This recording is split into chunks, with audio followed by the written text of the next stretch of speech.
There are the cable guide here around the oil sump. We need to remove them.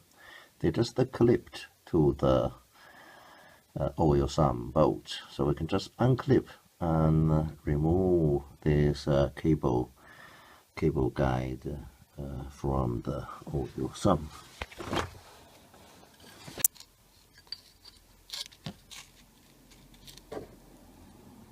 See, they're the clip to the bolt, so we just remove them. The one here and lower around.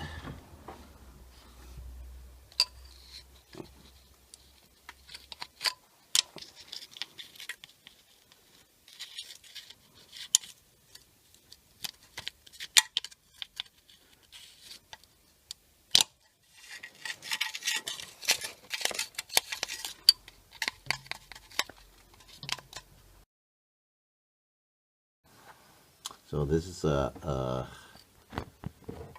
cable guide around the sump. The clip, what clip looks like. So this cable guide clips just the clip to the oil sump bolt. So when you remove them, just press down, they will drop.